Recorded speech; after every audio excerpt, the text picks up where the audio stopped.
and welcome to the beginning of another reading vlog. I'm getting this up a little bit late, but it is still Sunday. Um, Basically, I just wanted to finish a book so that I could talk about it now instead of coming back on later or whatever it was. Uh, but yeah, so I'm just starting the reading vlog like normal and letting you know about the books that I'm hoping to get into this week. And you know how that goes. We'll see how it goes. But first, I will talk about Moonlight Road by Robin Carr. It is the 10th book in the Virgin River series. And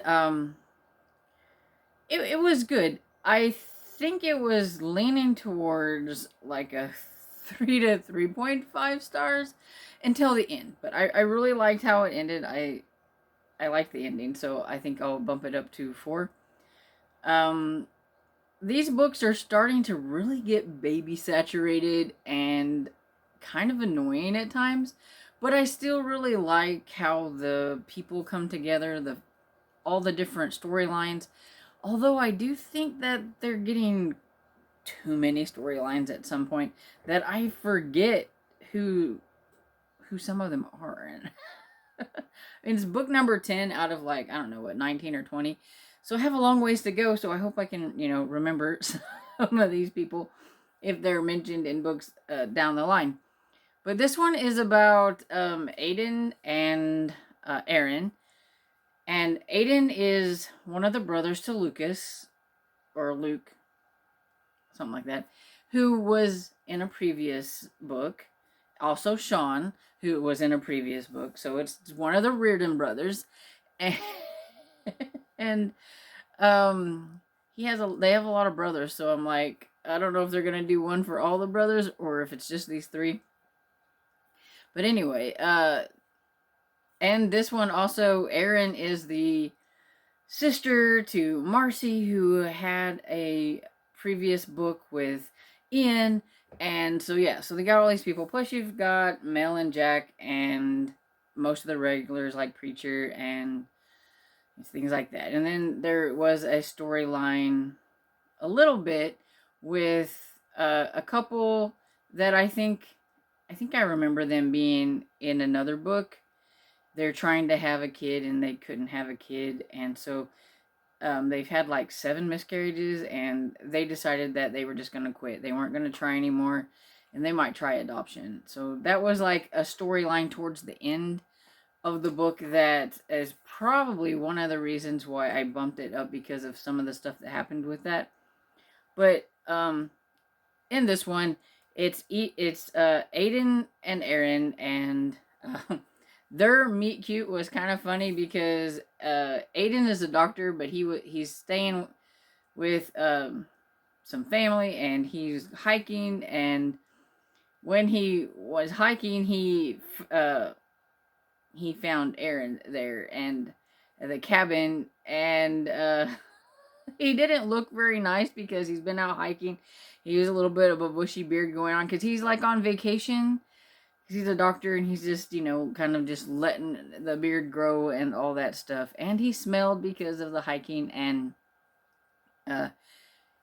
something happened. She got knocked out, and he was trying to help her, and he even was nice and takes her to the doctor and all that kind of stuff. But she thinks he's some kind of vagrant and everything, and that's pretty much how they met. So it was kind of funny.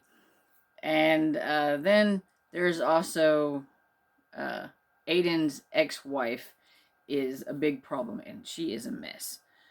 And she comes in kind of like in the middle of the story, which puts a bump in the road for Aiden and Aaron, of course. And yeah, the main thing out of this story that bugged me was actually a side part. And that was, I love Mel. I love Jack and Mel. Jack is he's like my favorite guy off of there. They were Jack and Mel was from the very first book. I just absolutely love Jack. He owns the bar, and he is just super sweet.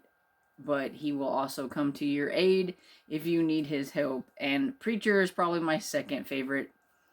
And most of the guys and everything and the ladies are all great. Virgin River is just a great community to be in, especially if you need help, because they are not afraid to band together. But Mel has had 2 kids already, and she had to well, spoiler, I guess, if you don't want to know this, um like, forward, and until I will keep my hand up here and forward until, you can stop when I put my hand down. But she had to have her uterus taken out because she was gonna die, so she can't have any more kids.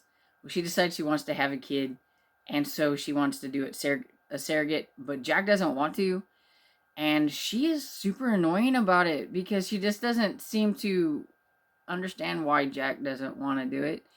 And it was just she was getting to the point that where she was annoying me, and I was getting really, really upset with her.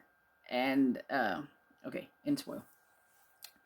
And uh it was just super annoying, but she actually turns things around a little bit towards the end and everything, so that made me happy. But yeah, it was pretty good. I really liked Aiden and Aaron. They make a fun little cute couple, and their storyline was nice. I like the other story, the side stories and everything, and just being back in Virgin River is always really nice. And so yeah, so I will give it 4 stars, though it was really starting. That didn't really happen until probably like the last like hour of the book when I was listening to it. So, but yeah, it was okay. And so, books that I would like to get to. Try to hurry up so the introduction isn't like forever long. But I didn't get to read as much on this as I wanted to last week, so I do need to concentrate on this one. So, Charlie Thorne and the Curse of Cleopatra. Like I said, I didn't get very far. I think I probably only read a couple of chapters. So, we need to get this done. And I'm really hoping to finish. I only have 9 hours left, but those 9 hours are really long hours. Because it doesn't quite flow as quickly as, say, the one I just listened to. It doesn't flow quite as quickly, and so, but yes, but I only have this much left, so I do really hope to finish it this week. I do think I can get it done by the end of the month. I wasn't sure if I was going to or not, but I really do want to get it done. I want to have it done and have a clean slate for June when it comes to like my like classic reads of sorts. So we can do it. And then I totally forgot I haven't done this one yet. So I need to read How to Twist a Dragon's Tail by Cressida Cowell. This is the 5th book, and we aren't in the 5th month yet. The 5th book in the How to Train Your Dragon series. Super short, so I should be able to get through it. Has a lot of like illustrations and stuff. So yeah, need to get that done.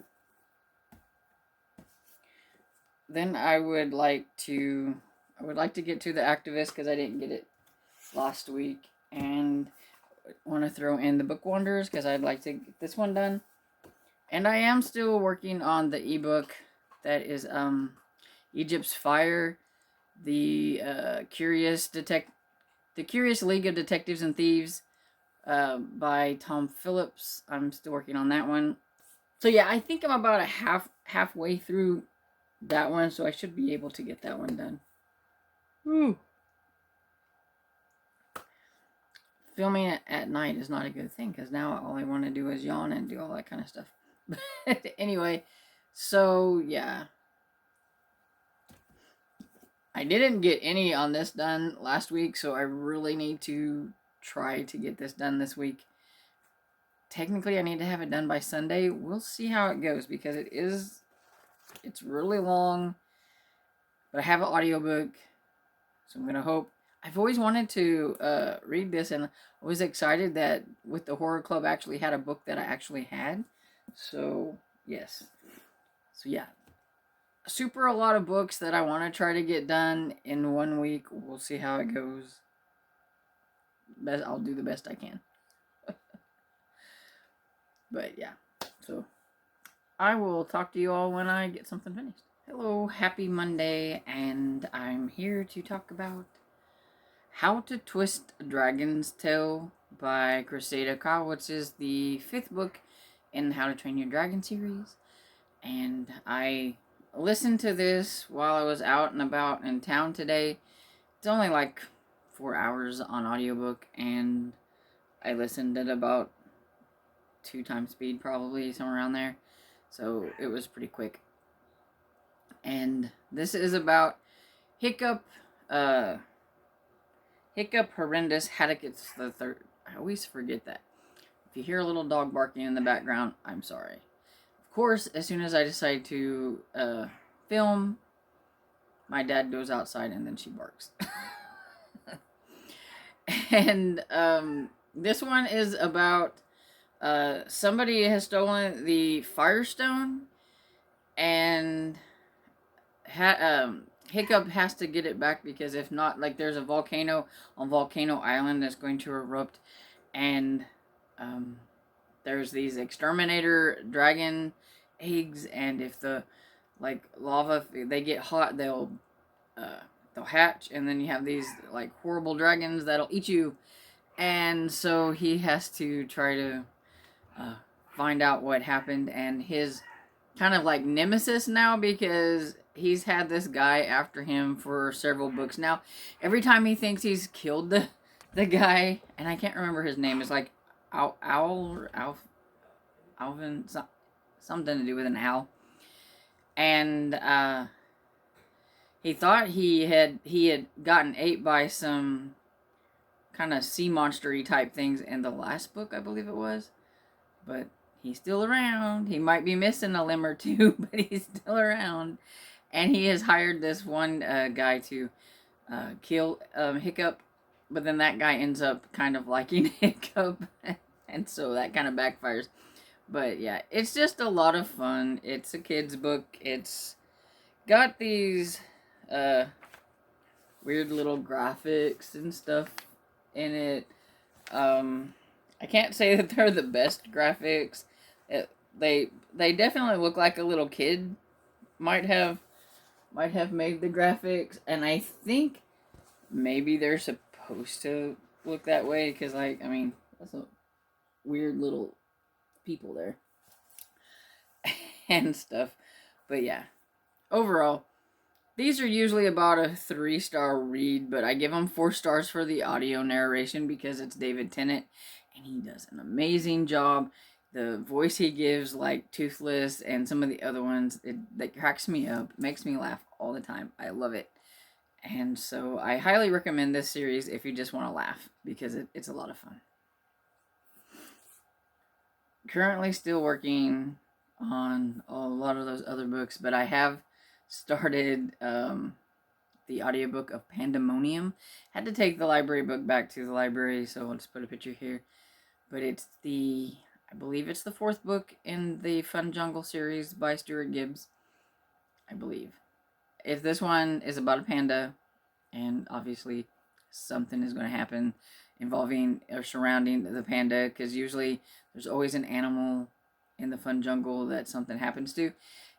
Not necessarily like dies or anything, only in the first one did that happen, but usually like gets kidnapped or shot at or something, and then Teddy and Summer have to figure out what happened. It's kind of like a little mystery.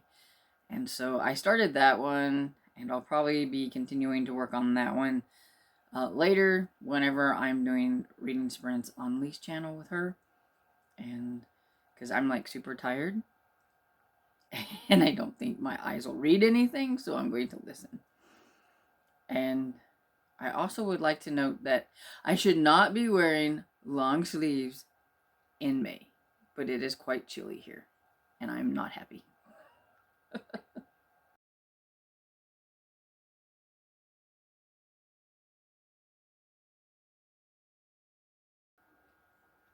Welcome to Wednesday and another dreary rainy day, and I am really getting tired of the rain.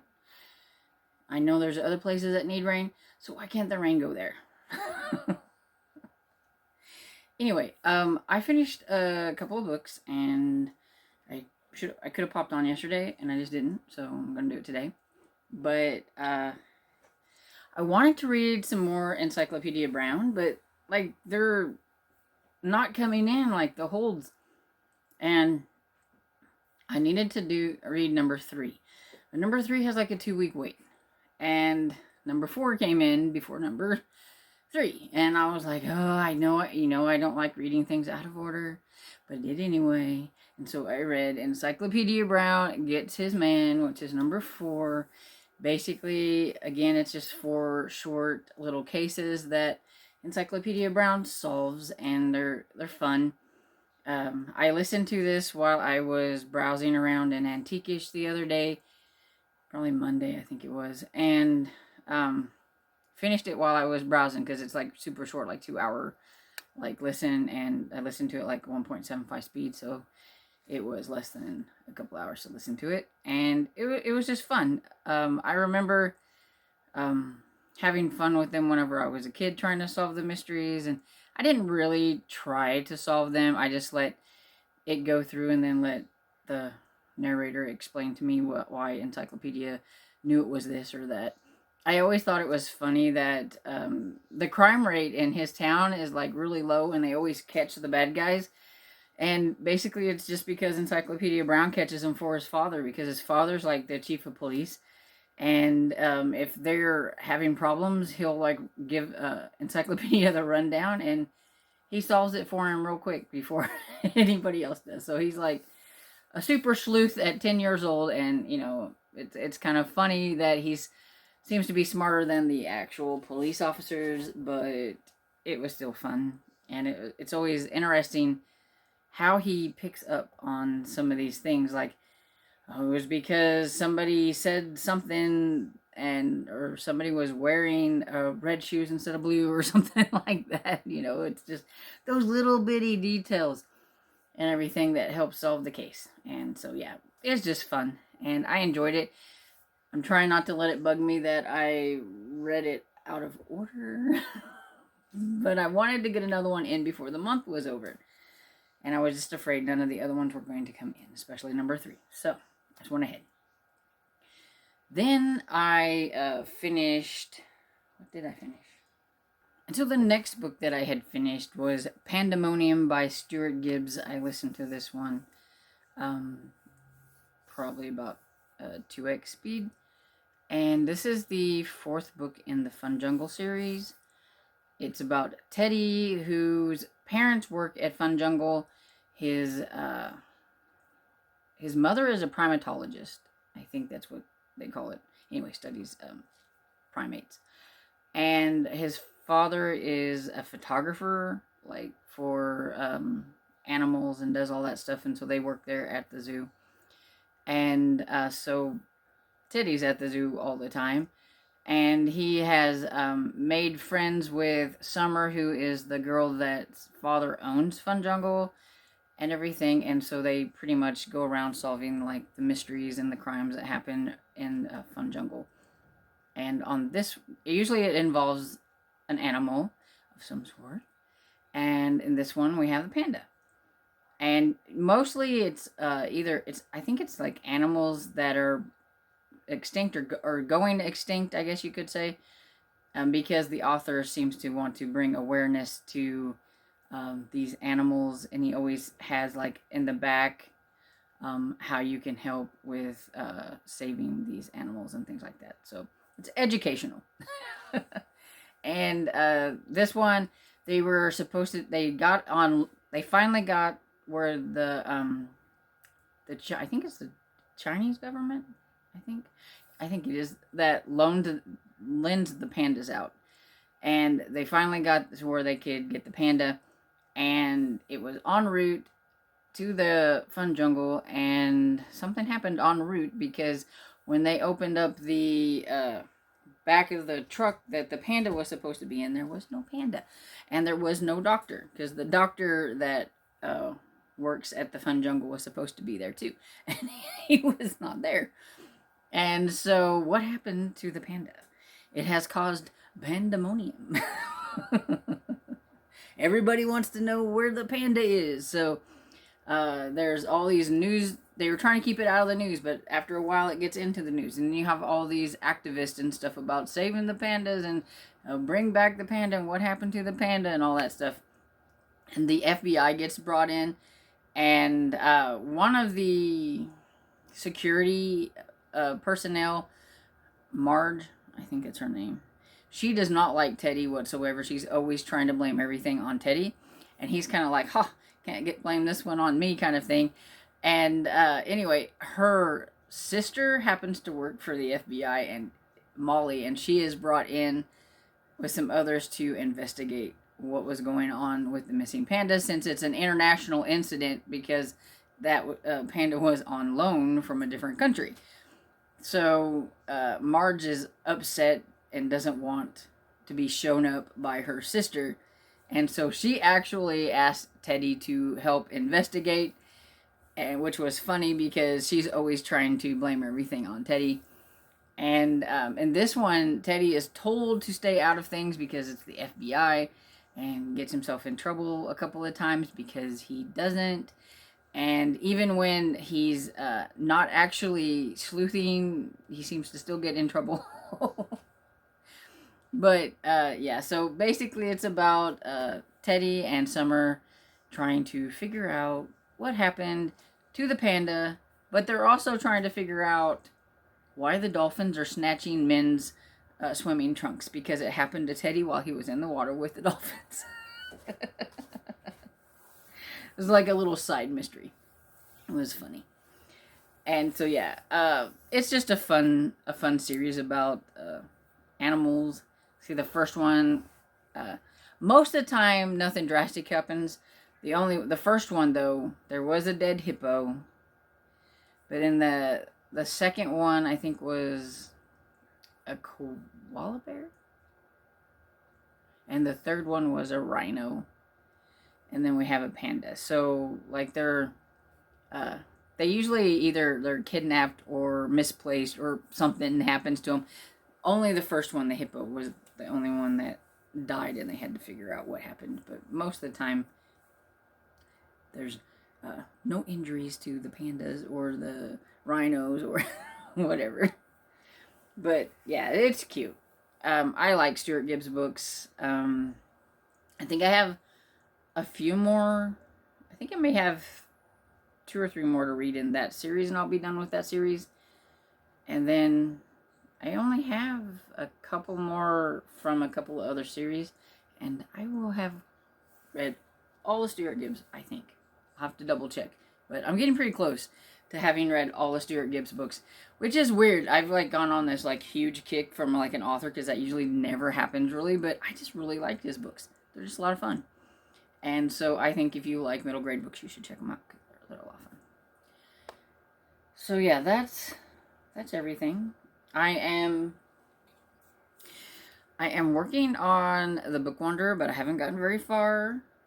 But I am working on this one, and I am also working on The Remarkable Journey of Coyote Sunrise by Dan Gemeinhart, I think is how you say his last name. I don't remember. Elizabeth told me, and I still don't remember. But I am working on that one, and and I'm still working on Egypt's Fire by Tom Phillips. But yeah, those are the 3 that I'm working on currently, I think. Oh, no, I have another one. I have 4 going. I am also still working on Charlie Thorne and the Curse of Cleopatra. But yeah, so that little update. Okay, now I'm going. Bye. Happy Friday, everybody. And I am popping on here to talk about 3 books. I finished 3 books yesterday, and I just didn't want to pop on and talk about them, so I'm going to do it today. And so, guess what? So, I talked about how I had to skip ahead and read number 4 in Encyclopedia Brown because number 3 wasn't coming in. And I swear, as soon as I put that on here that I did that, lo and behold, number 3 came in. Go figure. So I read or listened to Encyclopedia Brown Finds His Clues. It's number 3. Now, like I said, all of these books always contain 10 cases, and they are, to me, they remind me of like a word problem because you have to like really pay attention to what is being said to try to figure out what happened. Sometimes I get it, and then sometimes I don't, and then sometimes I'm like, well, I didn't know. Like, I don't, well, I probably have heard it before, but like, dogs are colorblind, and so therefore, they couldn't know that this kid's pants was red or whatever, and that's how Encyclopedia Brown figures things out or whatever. And I'm like, dude, I just totally didn't even really think about that. So it's things like that. I mean, you really have to know, pay attention, and you do have to know a few things. And so I do think it's also you learn things. Like if kids didn't know that dogs were colorblind, then they would figure out, hey, dogs are colorblind because they are uh, reading Encyclopedia Brown. So yeah, I liked it. I give it 4 stars for nostalgia because it's just fun. Then I read the Book Wanderers by Anna James, and this is the first book in the Pages and Co series. Don't need that in there anymore because I'm finished. But I liked this, and I thought it was pretty decent. I would give it like 3.5, but I'd probably give it 4 stars on Goodreads. But I think my expectations were a little higher than what I got out of this book. I'm curious to see where it goes, and if maybe there's a little bit more adventure within books in the ones that are to come, because I think that's what I was thinking, was we were gonna have more like fun inside the books than we really did in this one. This one was pretty much just Tilly figuring out that she's a book wanderer, and that who her father actually is, and how that affects her, and how her and her friend can go through some books, and basically just trying to figure out things about her mother and her father in this one, and how it relates to book wandering and things like that. And then there, of course, there is the librarian guy that's not very nice, and he has something against Tilly and her family because of some things that happened, and because of exactly who he is, which you find out at the end. And so I'm really curious to see what happens next. But I just thought we would go into more books and like have adventures inside the books. I guess that's what I was thinking, and we did get in some, and they did have a little bit of an adventure, especially in Treasure Island. But I was just, I guess, expecting more, and so now I lower that expectation for the next one, and maybe I'll be pleasantly surprised that they do a little bit more wandering inside the actual books. But I liked it.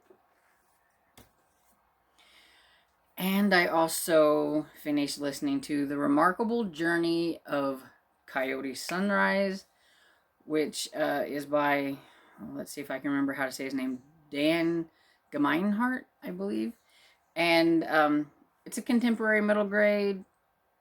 I would give it 4 stars on Goodreads. I think, to me it was too gushy, but I did like it. I did, for what it was, I thought it was pretty decent, and would give it 4 stars. I just don't like sappy books, and this one had quite a few sappy moments, and I'm trying to get to read more middle grade contemporary, but it really just isn't my forte. And I can appreciate them and I can like them, like the ones that I've read, but I don't think they'll ever get more than a 4 star. Most of them get around 3.5, maybe 4. I like them, but they just don't have the action and adventure that I like from the other middle grade books that I like to read. And so I'm trying to be really picky on the contemporary ones that I do try.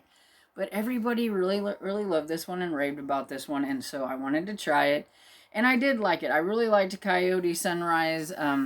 You know, she's had a hard life. Uh, her and her father are on the road in a bus, so it's a road trip kind of book, and they've made a life for themselves on this bus, basically to just get away from their past life. Uh, it's not really a spoiler or anything. You find out fairly quickly that her two sisters and her mother were in a car accident and they were killed, and it was very devastating for Rodeo, which is the father, and he just couldn't handle being there in the town that they lived in, and he just wanted the life on the road, and he wanted to completely change their lives, and so he changed his name to Rodeo Sunrise, and she changed her name to Coyote Sunrise, but that's not the real names. Her actual name is Emma, and she wants to remember her mother and her sisters, where her father doesn't. He wants to kind of pretend that they were never there. He doesn't want her to call him dad. She calls him Rodeo. It's kind of so he can just separate that. But she's only like, I think, 12 years old. She needs a father. She needs that grounding, you know, and stuff. And so she has a hard time adjusting with that. But she does pretty good. And on their way, they were in Florida, I believe it was, somewhere around in there. She gets a call from her grandmother, or she calls her grandmother. She tries to call her grandmother every chance she gets, and talks. That's the only way she ever gets to see her grandmother, pretty much, is just talking, because they don't ever go home. And she tells her that the old, like, park, I think it was a park that used to be there in their hometown, was getting ready to be destroyed. Well, Coyote is like very upset because her sisters and her mother, they put a box and they buried it, kind of like a time capsule. They were going to come back in 10 years and dig it up. Well, that's there, and she has to get home and try to get that box. And so she has to try to trick Rodeo into going home. And along the way, they meet some interesting characters. They pick up Lester, and they pick up a Hispanic family, a woman and her son, and his name has escaped me. Hers is, I think, Esperanza or something like that, and his was, I want to say, Salvador, but I'm not really sure. But anyway, they were going to try to travel to one place that they thought her sister's boyfriend said that they had a job, and that got all complicated. But so they came on the bus. They always ask them 3 questions.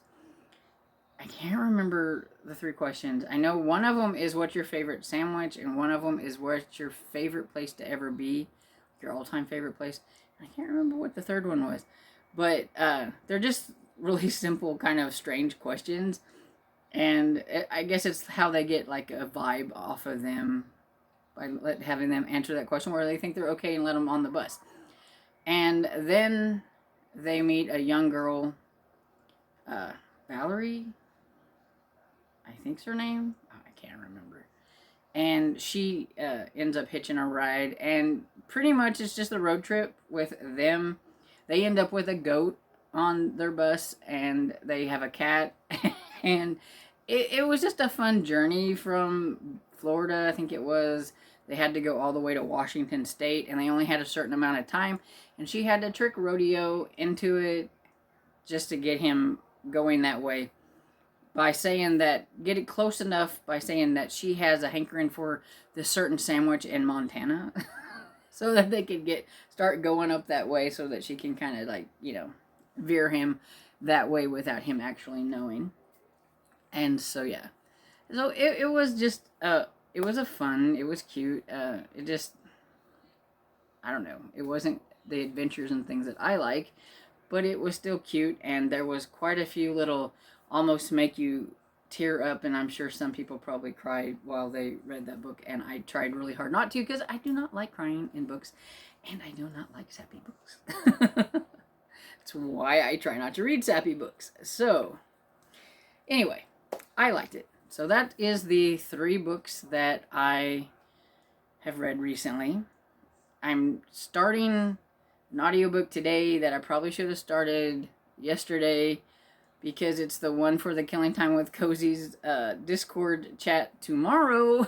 And it's like 9 hours and something long, and so we'll see how much I get done today. But it is This Side of Murder by Anna Lee Hubbard, and it's a historical mystery. It's marked as like a cozy mystery, but I'm not sure if it's technically a cozy mystery or if just people label that because it's not quite as gritty as others. But I mean, it says that Verity can't grief over loss of her husband pierces anew when she receives a cryptic letter suggesting her beloved Sidney had committed treason before his untimely death.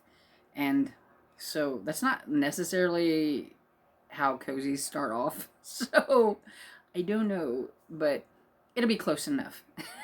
Because I need to get it read, because we will not say how long this has been in my NetGalley thing. Because, yeah, I probably got it when it first came out, and we just don't want to mention that. But since I did see that it was, and it has a body of water on it, which is what I needed, we're going to go with it. So hopefully I can get most of it done today, and then during sprints tomorrow, I can maybe finish it up. Or at least get far enough into it that I can give my opinion. We'll see. Hello everybody, I am going to wrap up the vlog so that I can get it edited. But before I do that, I have 2 books to talk about because I haven't talked about them yet. And that would be Ruined by Scott Smith.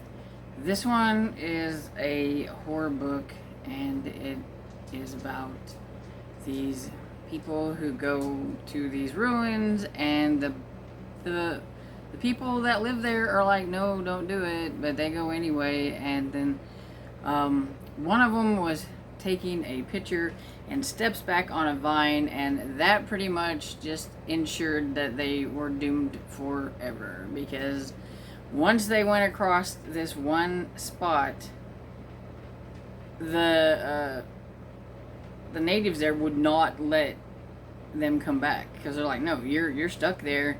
And they would shoot them with arrows or whatever to keep them there, but they weren't going to bring out whatever was in there back to them. Don't blame them. They tried to warn them, but they were stupid. And they went in there, and then pretty much it's about them trying to survive getting out of there, and it doesn't work. And there's these creepy vines. I don't know if you can see it it's like these creepy vines and everything. And the vines are actually kind of like a character themselves, because they talk and they mimic other people. And like they pretty much, the vines were mimicking a cell phone. So they thought there was a cell phone down in this pit. So they're like trying to figure out a way to get down there into the pit. And then the one guy that was going down there, you hear him like scream. And then they're like, oh no, something happened. And so somebody else tries to go down there and rescue him. I'm not sure. I mean, I guess it depends on how close they were, but I don't think I went down there and rescued him. I'd be like, you know what, I'm going to try to get myself out of here, because it's every man for himself. But yeah, like, they were stuck there. There was no way of getting out, and it was just basically these vines were eating them up. And the people that lived there were like, nope. The villagers were like, nope, you're staying there until y'all die, because you're not coming out here. And that's pretty much what this was about. And I read the condensed version because I listened to the audiobook that was on Hoopla, and it was 6 hours and something. This is a 500-page book, so it should have been longer. I got the abridged version, which was fine with me, because a lot of times when it comes to horror books, when they're really thick, they have a lot of filler in them, and I tend to get bored, and I tend to skim. And so I didn't feel like I missed that much. I'm sure they were talking about it today on the Horror Book Club, and so I think I probably missed out on maybe a little bit of character development and some body horror, but other than that, I really don't think I, missed out on that much.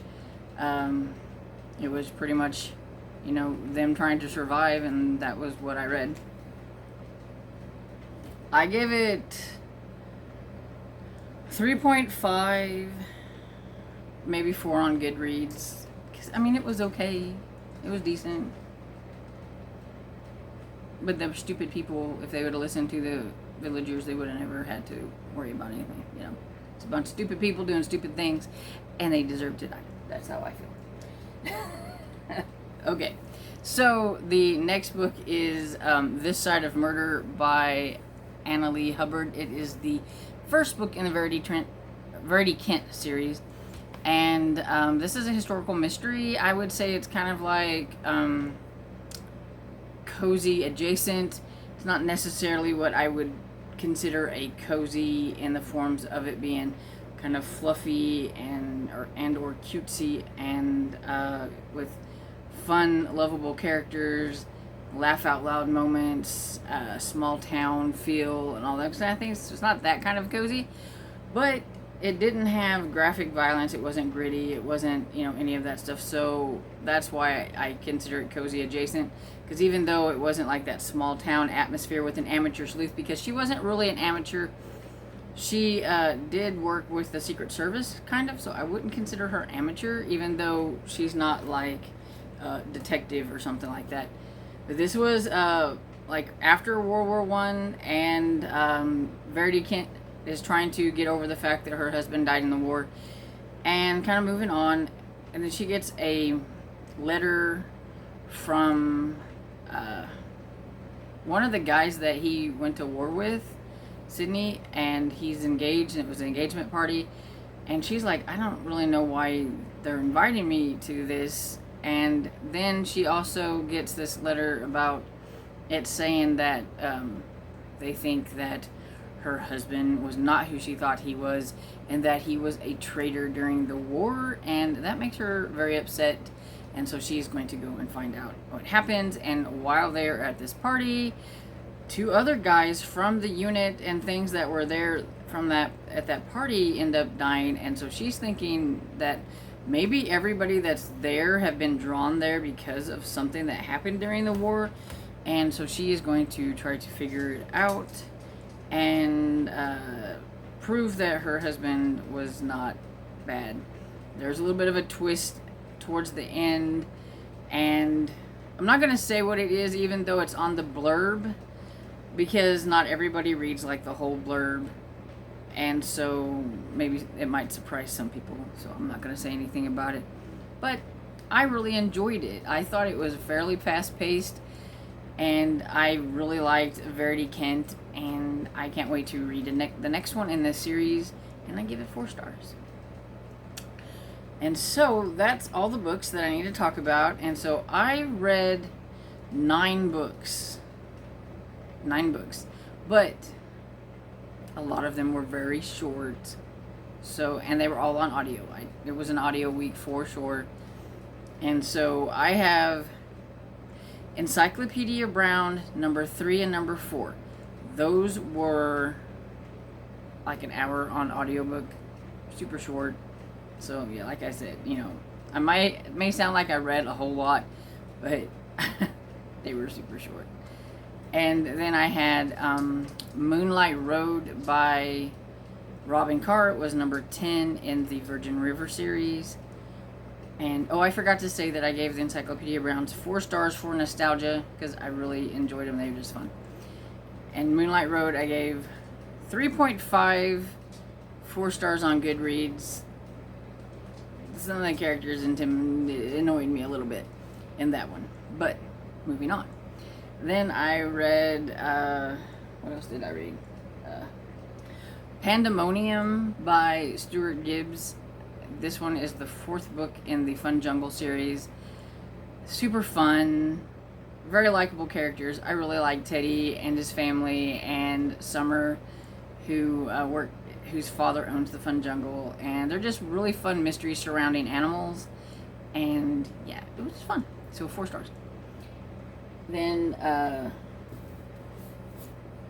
How to Twist a Dragon's Tail by Cressida Cal. This is another very short one. This was like probably 4 hours or less on audiobook. They're just super cute, super fun. The graphics aren't all that great. I don't think. It looks like a little kid done it, but I think maybe these are supposed to be meant to be that way, kind of. So, but anyway, I give it 4 stars because David Tennant's the narrator and he's awesome. What else? The Remarkable Journey of Coyote Sunrise by Dan Gemeinhart. This was a middle grade contemporary, and I'm just so with middle grade contemporary. I could kind of take it or leave it. I really prefer fantasy, horror, mystery, adventure when it comes to my middle grades. But it was enjoyable. It was likable. I really liked Coyote, so I gave this one 4 stars. The Book Wanderers by Anna James. This is the first book in Pages & Co. It wasn't quite as like yay as I thought it was going to be. I thought it was going to be more about them being in the book and more of like an adventure than it really was. So I gave it 3.5 stars. But, you know, it was still good. Yeah. And then, of course, Ruins by Scott Smith, and then This Side of Murder, which I just talked about. So, yeah. So, pretty much everything I read this week was like 3.5 to 4 stars. So, super stellar week. Middle grade, I mean, you can't ever really go wrong with middle grade. I very rarely give 2 stars to a middle grade. I have done it before, but I mean, very rarely. So, I always know when I'm going to read middle grade that it's going to be fairly decent. So, I'm happy with that. And so, if you've read any of these books, let me know what you thought of them. And I hope you all enjoyed this video. And if you did, please give it a thumbs up and subscribe. And I will see you all in the next video. Bye.